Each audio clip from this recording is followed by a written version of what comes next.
L'argent est l'une des forces les plus puissantes sur terre, juste après Dieu. C'est pourquoi Jésus, dans ses enseignements, met l'accent sur la relation entre Dieu et l'argent. Il est clair que sur terre, il n'y a que Dieu qui est une véritable puissance, il ne mentionne même pas le diable. Tu penses peut-être que le diable est puissant, mais en réalité, il y a quelque chose de plus puissant que lui, et ça se trouve dans ton porte-monnaie. Jésus explique que l'argent peut devenir plus puissant que le diable, car l'argent est une force très personnelle. Il dit qu'on ne peut pas servir à la fois Dieu et l'argent, tu ne peux pas servir les deux simultanément. Dans la parabole des talents de Matthieu 25, Jésus nous raconte qu'un homme a donné des talents à 3 serviteurs. Ces talents représentaient une certaine somme d'argent, et il a attribué une quantité différente à chacun, selon leur capacité à gérer. Ce n'était pas en fonction de ce qu'ils voulaient, mais de ce qu'ils étaient capables de gérer. Le royaume de Dieu ne connaît ni manque, ni rareté, ni limitation quand il s'agit de richesse. Si tu manques d'argent dans ta vie, cela n'a rien à voir avec Dieu. Comme l'Écriture le dit, Dieu donne selon la capacité de chacun, pas selon ce qu'il aurait voulu donner, mais en fonction de ce que la personne peut gérer. Cela signifie que c'est toi qui détermines ce que tu reçois de Dieu, pas lui qui décide. Il est donc crucial de changer ta façon de penser à ce sujet. Parfois, tu ne devrais même pas prier pour certaines choses, c'est ta capacité qui doit déterminer ce que tu demandes dans tes prières. C'est très important de comprendre cela.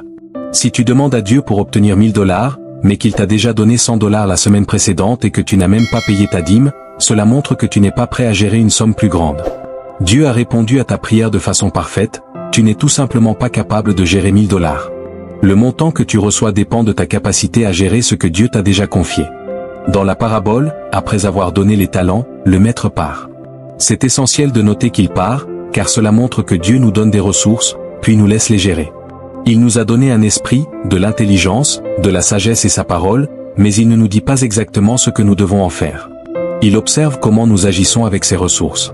Dieu avait dit à Adam de dominer sur la terre et de gérer le jardin. Mais quand Dieu est revenu, il a constaté que le serpent était devenu le maître et qu'Adam avait mal géré.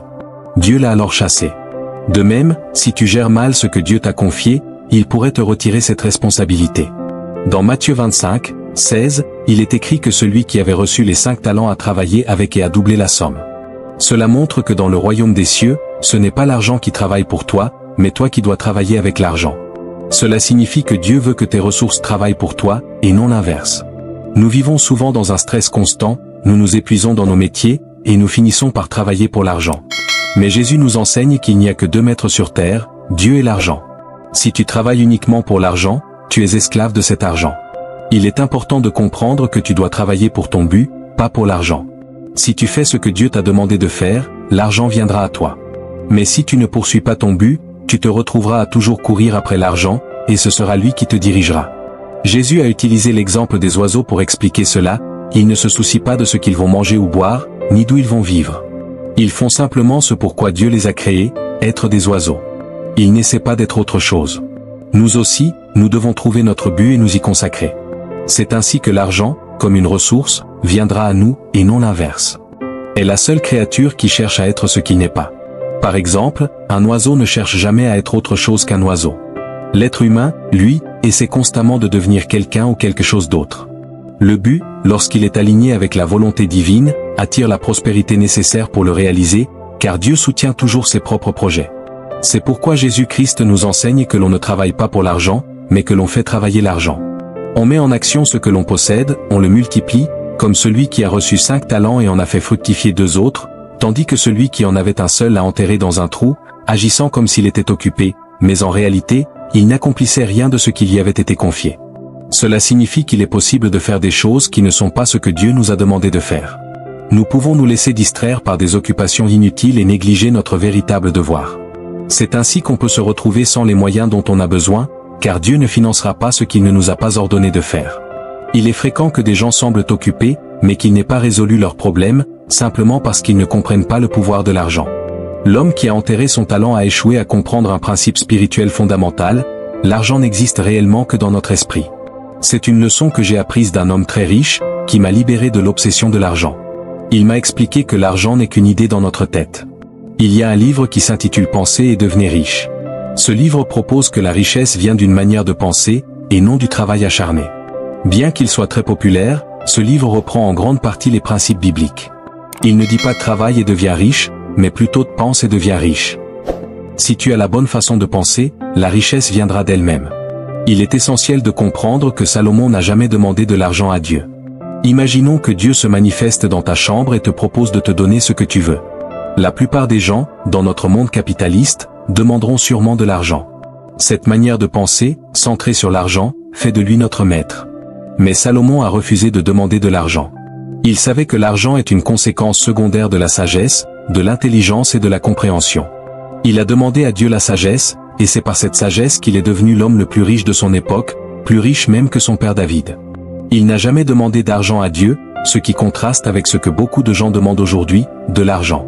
Un jour, j'ai demandé à ma fille ce qu'elle voulait pour Noël.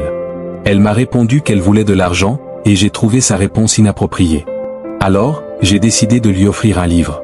Je lui ai dit, lis ce livre, et tu verras comment ton père est devenu ce qu'il est aujourd'hui. Ce n'est pas l'argent qui m'a fait ce que je suis. L'argent est un très mauvais maître, il ne dure que jusqu'à ce que tu l'utilises pour acheter quelque chose. Mais si tu as de la sagesse, tu sauras créer, comme l'a fait Salomon. Un de mes versets préférés se trouve dans Proverbe 4h7. Acquiert la sagesse, et avec tout ce que tu possèdes, acquiert l'intelligence. Si cela te coûte tout ce que tu as, ne cherche pas à acheter des biens matériels, mais cherche plutôt la sagesse et la connaissance. C'est cela qui te rendra riche, pas l'argent. La quête de la sagesse est la véritable richesse. Après cette discussion avec ma fille, je me suis retrouvé plongé dans une réflexion profonde sur ce que signifie vraiment être riche. Dans un monde où l'argent semble être la réponse à tout, où chaque publicité, chaque programme télévisé et même chaque conversation entre amis semble tourner autour de l'argent, il est difficile de s'en dissocier. Pourtant, tout au long de ma vie, j'ai appris que la véritable richesse ne réside pas dans les billets ou les pièces, mais dans quelque chose de bien plus précieux, la sagesse.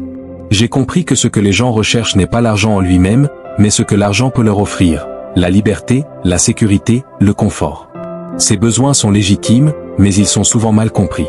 La véritable liberté, la véritable sécurité, viennent de l'intérieur. Elles viennent de la capacité à prendre des décisions éclairées, à comprendre les véritables principes de l'abondance et à avoir la sagesse nécessaire pour gérer non seulement l'argent, mais aussi ses relations, son temps, et surtout sa vie. L'importance de la sagesse dans la gestion des finances. Je repensais souvent à l'exemple de Salomon.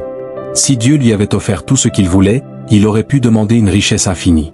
Pourtant, Salomon avait choisi de demander la sagesse, convaincu que c'était cette sagesse qui lui permettrait de comprendre comment gérer au mieux les bénédictions qu'il recevrait.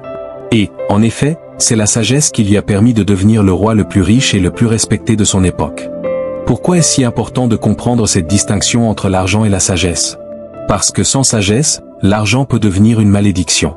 Beaucoup de gens qui cherchent à accumuler de la richesse sans sagesse finissent par perdre ce qu'ils ont gagné, ou même par en souffrir. L'argent peut corrompre, égarer, diviser. Il peut détruire des vies, des familles, des amitiés et des rêves si on ne sait pas l'utiliser correctement. Je me souviens d'un ami que j'avais rencontré lors d'un séminaire sur la gestion financière. Ce dernier avait bâti un empire commercial dans l'immobilier. Au départ, tout allait bien, il avait l'ambition, il avait les idées, il avait l'énergie. Mais il n'avait pas la sagesse de gérer les relations humaines qui étaient liées à son succès. Son entreprise avait grandi rapidement, mais ses décisions impulsives et son manque de vision à long terme l'avaient conduit à des erreurs coûteuses. En l'espace de quelques années, il avait tout perdu. Non pas à cause du manque d'argent, mais à cause d'un manque de sagesse dans ses choix.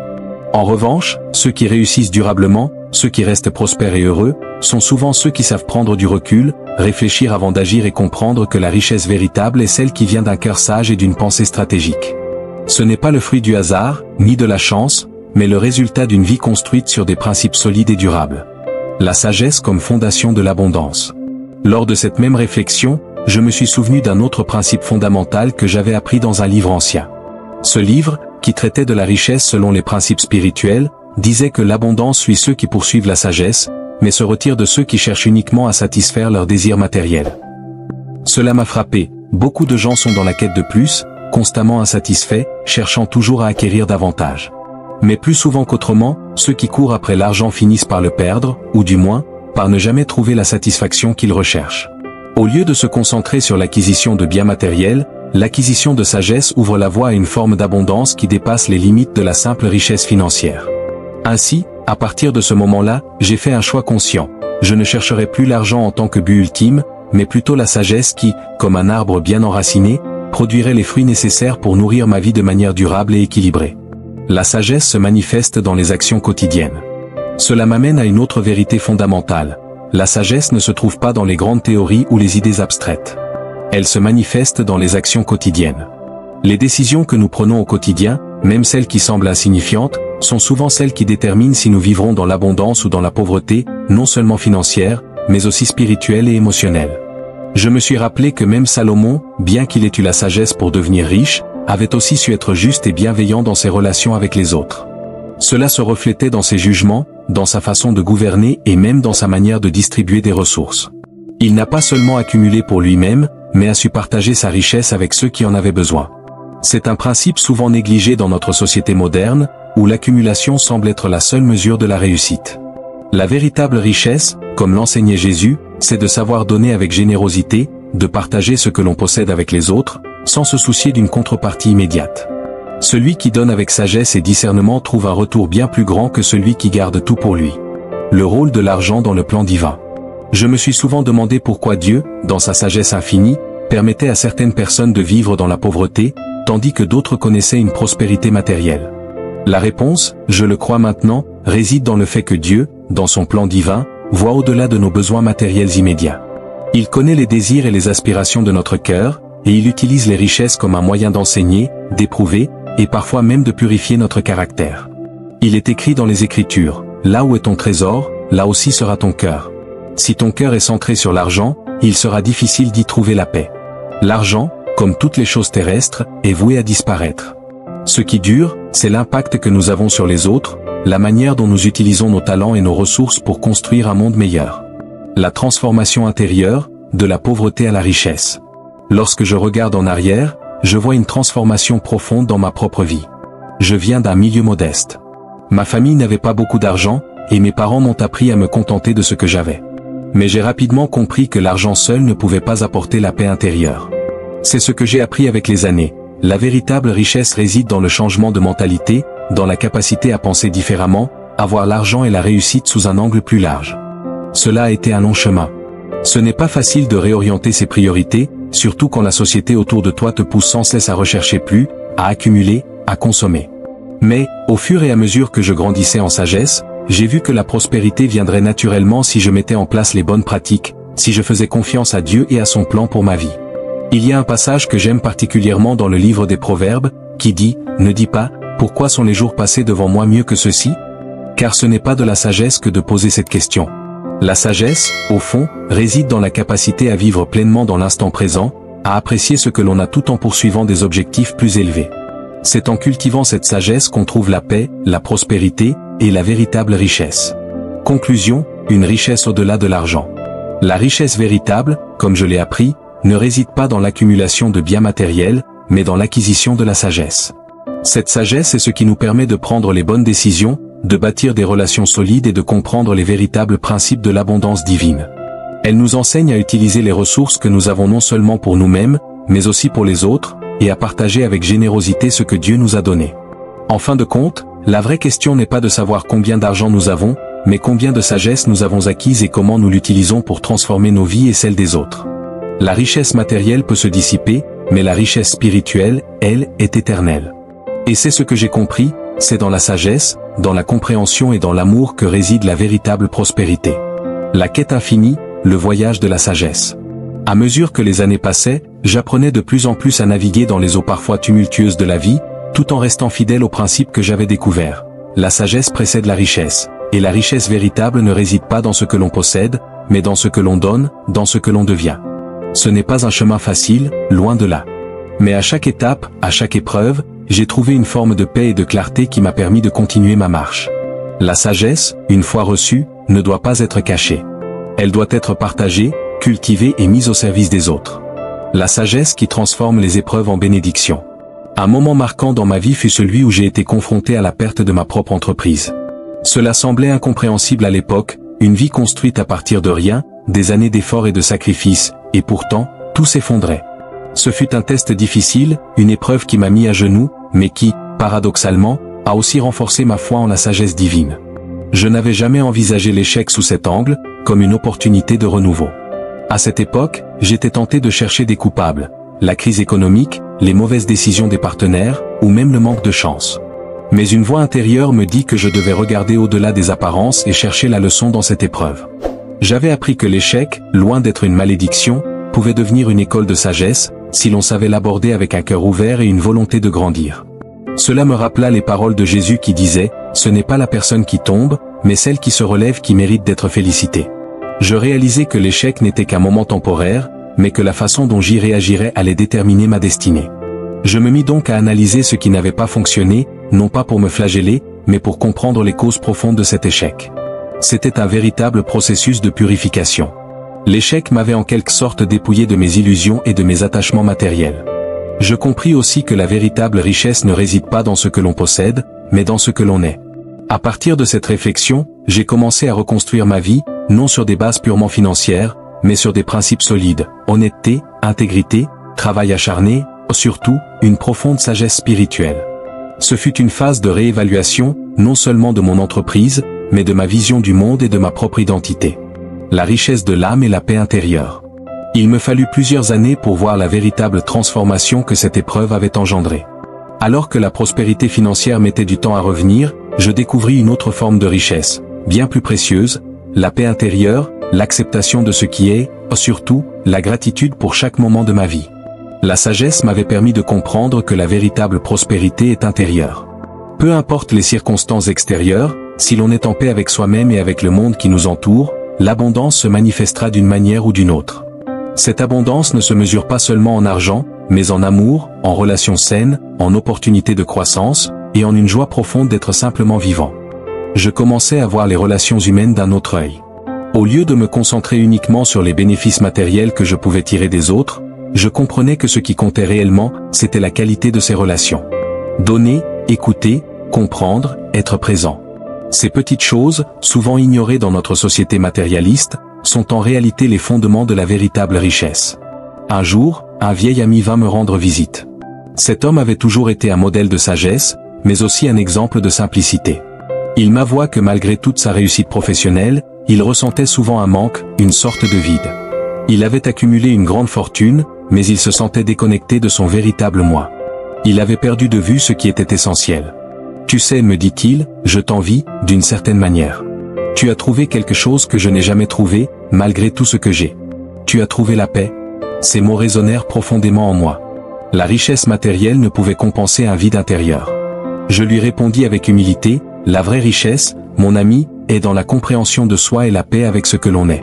Ce que l'on a en dehors de soi est secondaire. » Je l'invitai à réfléchir sur sa vie, à revoir ses priorités. Ce n'est pas la quantité d'argent ou de biens que tu possèdes qui déterminera ton bonheur, mais ce que tu choisis d'en faire.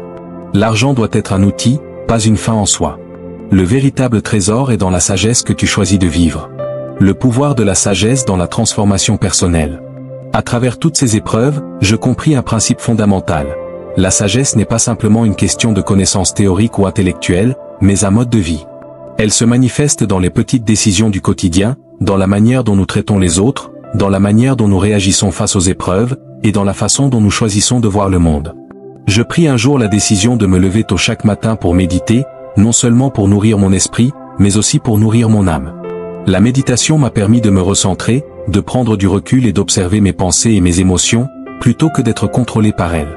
Cette pratique m'a donné une clarté d'esprit qui m'a permis de prendre des décisions plus sages et plus éclairées dans tous les domaines de ma vie. La sagesse m'a aussi appris la patience. J'ai appris à ne pas me précipiter pour saisir ce qui semble être une opportunité, mais à attendre, à observer et à réfléchir avant d'agir. Cette patience m'a permis de faire des choix plus judicieux, de mieux apprécier les moments présents, et surtout, d'accepter que certaines choses ne sont pas entre mes mains, et que l'univers a son propre rythme. La véritable prospérité, un héritage spirituel. Aujourd'hui, je suis plus prospère que je ne l'ai jamais été, non pas seulement en termes financiers, mais en termes de richesse spirituelle et émotionnelle. J'ai appris à apprécier les petites choses, les moments de calme, la beauté du monde qui m'entoure. J'ai compris que la véritable prospérité ne réside pas dans ce que l'on possède, mais dans ce que l'on donne, dans la sagesse que l'on partage, et dans la paix que l'on cultive à l'intérieur de soi. Le chemin que j'ai parcouru m'a permis de découvrir quelque chose que je n'avais pas compris auparavant, la sagesse et la richesse sont interconnectées. La sagesse attire la prospérité, non parce qu'on cherche l'argent, mais parce qu'on cherche à être fidèle à ce que l'on est, à ce que l'on croit être juste, et à vivre en harmonie avec les principes divins. Et cette prospérité, bien que souvent non visible aux yeux du monde, est d'une richesse infiniment plus grande que celle qui peut être mesurée par la seule accumulation matérielle. Ainsi, Ma quête de la sagesse, loin d'être terminée, continue chaque jour. Car la sagesse, comme l'amour, est infinie. Elle se déploie et se révèle de manière toujours plus profonde, à chaque étape de la vie. Et à chaque étape, je me rends compte que ce qui me rend véritablement riche, ce n'est pas l'argent que je gagne, mais ce que je deviens au fur et à mesure de mon voyage intérieur. Et c'est dans cette transformation que réside la véritable richesse.